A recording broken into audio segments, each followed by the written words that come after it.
My wife cheated on me with her boss, convinced me to buy her a $250, $0 lake house, and then secretly sold it for $400, $0.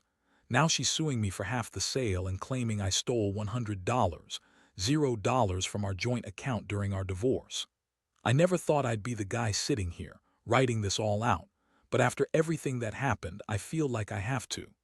It's a long story, but I'll try to keep it straight. It all started with what I thought was just normal marriage stuff. Little fights, misunderstandings, nothing out of the ordinary. My wife, Amanda, and I had been together for about 6 years. We had a nice life, or so I thought. She's a beautiful woman, smart, ambitious, a little bitchy sometimes, but generally charming. We had money, good jobs, a couple of properties, some investments.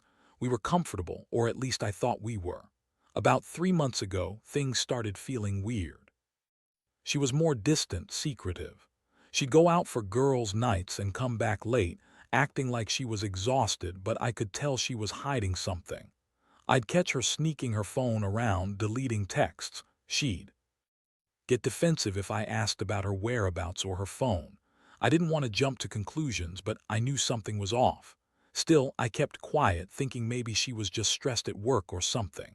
Then one day I noticed her phone kept ringing from a number I didn't recognize. I looked at the caller ID, an unknown number, but from the city where her boss, Steve, worked. I didn't think much of it at first. Maybe it was just work stuff. But then I saw her texting at night late when I was asleep. The messages were flirty, suggestive, and I saw her calling him babe more than once.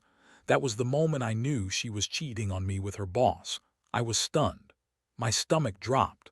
I felt like I'd been punched in the gut. I didn't want to believe it. I thought maybe I was overreacting, that it was just some miscommunication. But the evidence kept piling up. I found hotel receipts in her purse, showing she'd been meeting him downtown after hours. And her behavior, she'd become colder, more dismissive, like she was trying to hide something. I started noticing her lying about where she was going, who she was with. It was all there, right in front of me. I decided I couldn't ignore it anymore. I waited until she was out of the house one evening, then I went through her phone. I found dozens of texts, flirty, suggestive, explicit. She was having sex with him, I was pretty sure of it. It wasn't just emotional cheating, I had proof they'd been intimate. My mind was racing. How could she do this? With someone she worked for, someone who was supposed to be her boss. I felt betrayed, humiliated, furious. I never thought I'd be the guy who caught his wife cheating, especially not with her boss, who's a complete asshole. I confronted her the next morning. I laid everything out, texts, hotel receipts, the late-night calls. She tried to deny it at first, saying I was paranoid, that I was imagining things. Then she snapped, said I was overreacting, that it was just sex, that it didn't mean anything. She called me insecure, accused me of snooping and ruining her career. The lies came fast and furious. She insisted she loved me, that she'd never do anything to hurt me, but I knew better. I had seen too much. The betrayal cut deep, but what hurt even more was her complete disregard for what we had built together. The emotional roller coaster hit hard. I went from shock to anger, then to sadness. I felt like I'd been punched again and again. How could she do this? How could she lie to my face, pretend everything was fine, then turn around and cheat? I felt betrayed, not just as a husband, but as a man. I was angry at her, but I was also angry at myself for not seeing it sooner. I started questioning everything, our relationship, my judgment, whether I was enough. I felt stupid for trusting her, for believing she was different from all the other women who cheat and lie. That night, I couldn't sleep. I lay awake staring at the ceiling, trying to process what I'd learned. The next day, I knew I had to make a decision. I couldn't keep living like this, not knowing if she was still sneaking around, not knowing if she was still lying. I felt a mix of rage and heartbreak, but I also knew I had to do something. I decided I would just walk away without a fight. I wasn't going to be the guy who gets cheated on and just accepts it. No, I was going to find out the full truth and then decide what to do. I had no idea where that was going to lead, but I knew I couldn't stay silent anymore. The betrayal was too deep, and I had to face what was coming. After I confronted Amanda that morning, things only got messier. She was furious, of course. She called me paranoid, accused me of invading her privacy, and then she started crying. Big fake tears, the kind she throws on when she wants to guilt trip you into backing down. She told me I was overreacting, that Steve was just a mentor, a friend, and that I was insecure because I didn't trust her. Yeah, right, trust. After what I found, that was gone. It was like she was trying to gaslight me, turn everything around so I doubt myself. I didn't want to listen to her lies anymore. I told her I knew she'd been sleeping with her boss, that I had proof, texts, hotel receipts, the whole 9 yards. She looked surprised, then angry. She spat at me, said I was crazy, that I was ruining her career and her reputation. She kept insisting that it was just sex, that she loved me, that it didn't mean anything. That's when I realized this wasn't just some fling. This was full-blown betrayal, and she didn't even care how much she was hurting me. I felt a mix of rage and despair. I couldn't believe I'd been such an idiot to trust her. I'd always thought she was ambitious, driven, and maybe a little bitchy, but I never thought she'd cheat on me with her boss. And the worst part, she's telling me it's no big deal, that she's sorry but she's not going to stop seeing him. That's when I knew I had to act. I told her I wanted her out of the house immediately. She screamed at me, called me controlling, said I was overreacting again, and threatened to sue me if I threw her out. That's when I started digging into the financial mess she'd left behind. I found out she'd been secretly planning this for months. She convinced me to buy her a lake house, $250, cash down, all her idea. She kept telling me how it was our dream, how it would be a place for us to escape, to relax. I was hesitant at first, but she played the emotional card, saying I didn't trust her, that I was insecure. So I went along. We bought it, and I thought it was a good investment. Little did I know, she'd already been planning to sell it behind my back. About a month ago, I noticed the house was suddenly listed for sale. Turns out she'd been sneaking around with Steve, and she'd convinced him to help her sell the property for a quick profit. She told me she was doing it for us, that she wanted to make some extra money, but I found out she'd already sold it, $400. She kept the profit, claiming she was entitled to half because it was our house. I confronted her again, and she just shrugged, said she deserved it because she'd worked hard for it. She lied about everything, about how she'd only been thinking of me, how she was doing this for our future. Yeah, right. I felt like I'd been punched again. The betrayal was piling up. She lied about the house, lied about her relationship with Steve, and now she was trying to take half the sale. And the worst part, she's now suing me for half the sale, $200, saying I stole $100 from our joint account during the divorce. She's twisting everything, trying to make me look like the bad guy. I didn't steal a damn thing. I've never been that kind of person. But she's good at spinning lies, and honestly, I'm starting to question my own sanity. Meanwhile, I'm sitting here trying to piece together what's real and what's not. I thought we had a stable life, a partnership. Turns out she'd been planning to screw me over from the beginning. I never saw it coming. I was so blindsided that I didn't even know where to start. I've been angry, hurt, and confused all at once. I keep replaying everything in my head, her sneaking around, her lies, her manipulations. I feel betrayed on every level, not just as a husband, but as a man who trusted his wife. I've been thinking about what to do next. Do I fight her in court? Do I just walk away? The thought of losing half the sale hurts, but what hurts even more is knowing she's out there, lying, scheming, trying to take what she thinks she's owed while I'm left to pick up the pieces. I don't know if I'll ever fully recover from this. It feels like my world has been turned upside down. And honestly, I'm still trying to figure out how I got here, how I let her manipulate me so badly. This whole situation has changed me. I used to believe in honesty, loyalty, and trust. Now I see how fragile all that was. My feelings are all over the place: anger, sadness, betrayal, and I don't even know what's worse, knowing she cheated or realizing I was so blind to it all. I don't have a clear plan yet. I just know I can't keep living in this chaos, not knowing what's real. I've started talking to a lawyer, but I'm not sure where this is headed. All I know is I'm done being the fool in this story. It's time to fight back and see what's left of my dignity. After I got through the initial shock and started to piece together everything she'd done, I realized I was in over my head. Amanda was relentless. She kept lying, twisting things, trying to make me look like the bad guy. She's always been good at that, the kind of woman who can turn the tables with a smile and a fake sob. But I wasn't going to let her run all over me anymore. I decided I needed to get serious, so I hired a lawyer. I wanted to know what I was really up against, what my options were, and how to protect myself from her lies. The lawyer, a guy named Mark, sat me down and went through everything I had. The texts, bank statements, the sale of the lake house, her accusations about theft. Mark told me that based on what I had a strong case to fight her for the sale proceeds and to clarify the division of assets.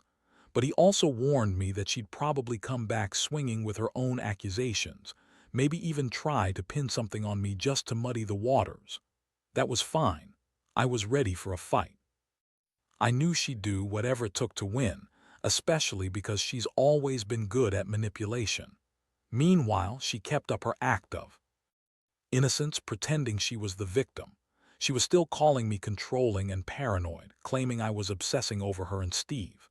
She even tried to guilt-trip me, saying I was ruining her reputation and her career. That's when I started to see her for what she really was, a bitchy, manipulative woman who'd do anything to get what she wanted. I couldn't stand her anymore. The more she lied, the angrier I got. It was like she was playing a game, and I was the loser in her eyes. One afternoon, I found out she'd been lying about her whereabouts during the time she was supposedly working late. I hired a private investigator, a guy named Tom, just to get some answers. I needed to know if she was really at work or somewhere else. Sure enough, Tom came back with photos of her sneaking out of a hotel downtown, holding hands with Steve. They'd been caught on camera, kissing in the lobby. I couldn't believe it. She'd been lying right to my face, pretending she was working late when she was cheating on me with her boss. That was the moment I knew I couldn't trust her anymore. I confronted her again with the evidence. She denied it, of course, said it was just business meetings, that I was paranoid. She spun every story she could think of, but I wasn't buying it. I was furious. How could she lie so blatantly? How could she betray me like this? I felt like I'd been hit with a sledgehammer. All those years, all those promises, and she was out there sneaking around with her boss, lying to my face. I started to see her for what she was, a selfish, manipulative woman who only cared about herself. She thought she could get away with everything, but I wasn't going to let her. The money part was just as bad. I found out she'd convinced me to buy her a lake house, $250 under the guise that it was for us, for our future. She kept telling me how it would be perfect, a retreat where we could relax. I was hesitant at first, but she played the emotional card, saying I didn't trust her and that she needed it. So I went along. Turns out, she'd been planning to sell it behind my back for months. I didn't know she'd already sold it until I saw the listing online. She made a cool $150, $0 profit, and she kept the entire amount.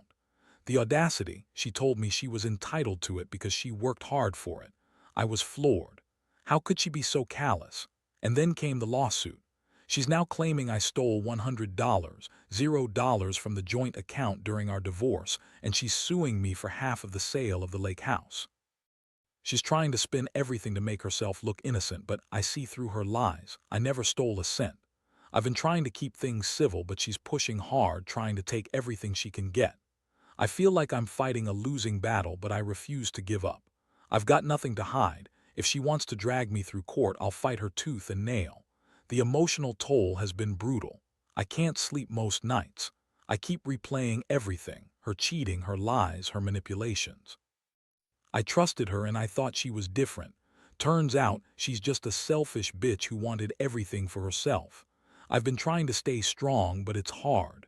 Sometimes I wonder if I should just cut my losses and walk away, forget the money, forget the marriage. But part of me still hopes I can salvage some dignity, some sense of justice. I don't know what's worse, losing the money, losing the house, or losing the woman I once thought I knew. All I know is I can't keep living in this chaos. I need to figure out what comes next, and fast. The more I dug into her lies, the angrier I got. Amanda kept up her fake innocent act, but I wasn't buying it anymore. I knew she was lying about everything, her whereabouts, her relationship with Steve, the sale of the lake house. I had the evidence now. The hotel photos, the texts, the bank statements showing she'd transferred money from our joint account to some account only she had access to. I felt like I was unraveling a web of deception, and it was exhausting.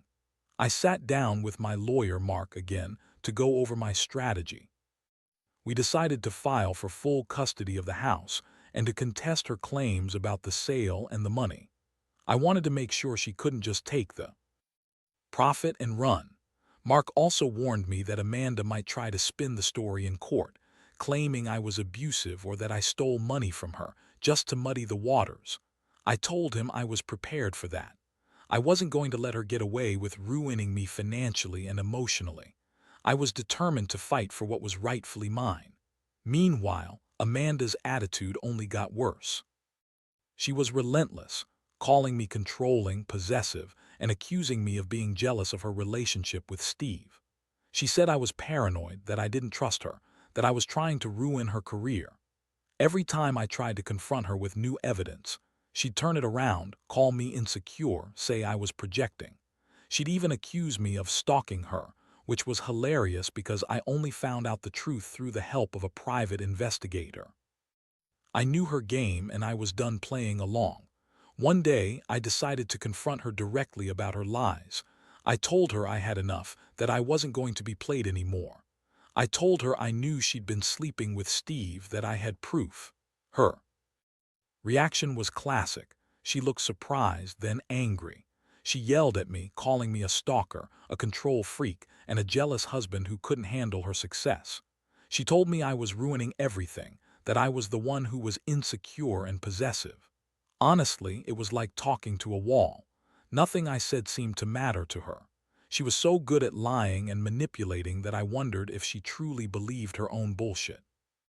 What really pushed me over the edge was the day I caught her in a lie about money. I found out she'd been secretly transferring funds from our joint account into her personal account, money she said she didn't touch. Turns out, she'd been siphoning off chunks of cash for months, probably to fund her secret plans. When I confronted her about it, she just shrugged and said she deserved it because she'd worked hard to get the house, to get ahead. That was the moment I realized she saw me as nothing more than a bank account, a means to an end. Her greed and selfishness disgusted me. The hardest part was seeing how much she didn't care about the damage she'd done. The woman I married, the woman I thought loved me, she was just a con artist, a manipulator who used her charm to hide her true nature. I felt betrayed on a level I'd never experienced before. It was like she'd been planning this all along, waiting for the right moment to strike, to take what she wanted and leave me with nothing. And now she was trying to make me out to be the villain. I kept asking myself how I didn't see it sooner. How did I miss all the signs? But the truth is, I was blind because I loved her. I wanted to believe she was different, that she was loyal, but she proved me wrong. The more I learned, the more I realized I'd been living a lie. I had to pick myself up, get my head straight, and prepare for the fight ahead. There was no way I was going to let her walk away with everything: her lies, her manipulations, her money, and her reputation. I had to stand my ground for myself, for what little dignity I had left. I started gathering everything: emails, texts, bank statements, the sale documents, and organizing it all.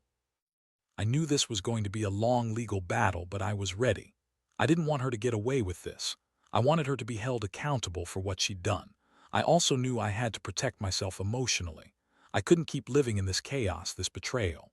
I had to find a way to move forward, even if that meant starting over completely. And honestly, I wasn't sure I was ready for that yet. But one thing was clear: I wasn't going to be the victim anymore. I was done being played. Looking back now, I realize what I learned from all this. Trust is fragile, and sometimes people hide their true selves until it's too late. I was naive, thinking Amanda was just ambitious and driven, not a manipulative liar. But I also learned that I'm stronger than I thought. I've survived betrayal, and I'm determined to come out of this with some sense of justice. I don't know what the future holds, but I do know I won't let her destroy me. I'll fight for what's mine, and I'll rebuild from the ashes. The legal process has been a nightmare, but I've learned a lot about how deep the deception runs. Amanda's not just a woman scorned. She's a master at spinning lies and twisting facts. Her lawyer, a slick guy named Richard, has been trying to paint me as the villain, claiming I was controlling, that I somehow manipulated her into selling the lake house, and that I stole money from our joint account. Every time I hear her side in court, I want to scream. She's good at making herself look innocent, even when the evidence is clear she's the one lying. Meanwhile, I've been fighting to keep the sale proceeds from the lake house.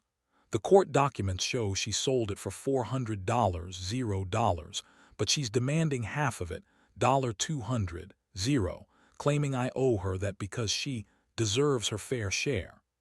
I've argued that she sold it behind my back, that she personally profited from it, and that I never agreed to the sale. Plus, she's trying to claim I stole $100 from our joint account during our divorce, which is a flat-out lie. I never touched that money, at least, not without a paper trail. The judge ordered a forensic accountant to review our finances. I was nervous, thinking she might try to hide more money or fake some evidence. But the report came back clean. No missing funds, no suspicious transfers. It confirmed what I already knew. She's been lying and manipulating from the start. That's when I realized how calculated she's been. She's used her charm, her lies, and her legal threats to try to take everything I have. But I refuse to let her get away with it. One of the most shocking revelations came when I found out she'd been secretly planning to sell the lake house for months. She convinced me to buy it as a joint investment, and then she secretly listed it for sale without telling me. I discovered the listing online, and that's when I snapped.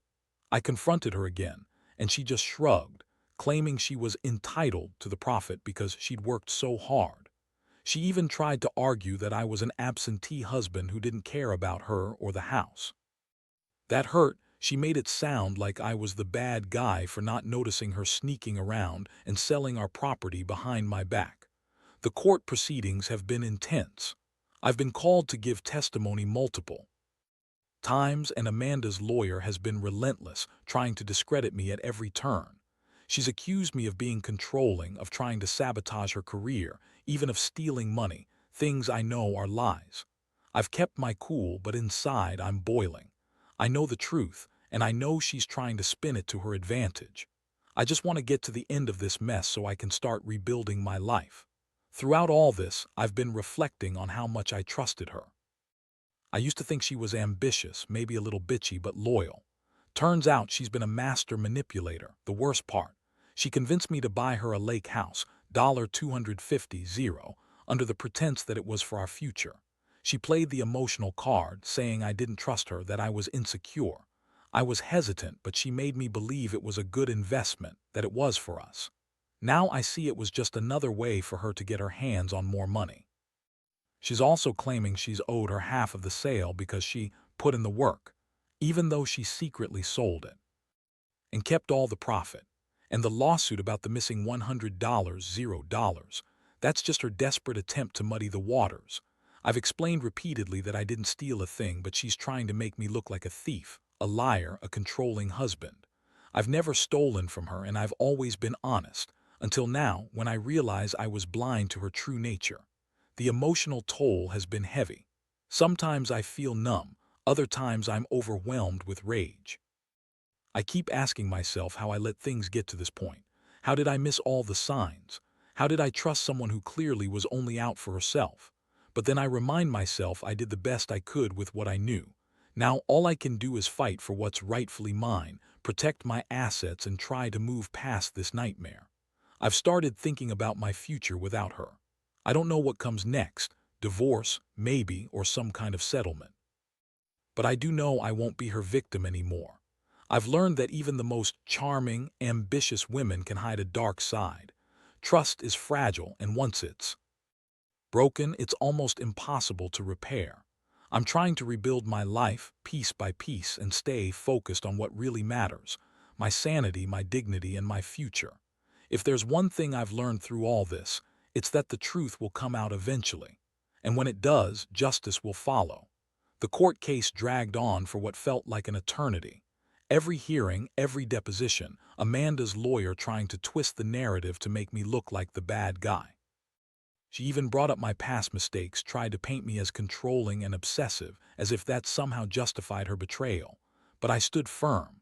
I had the evidence and I knew the truth. I wasn't going to let her manipulate her way out of this.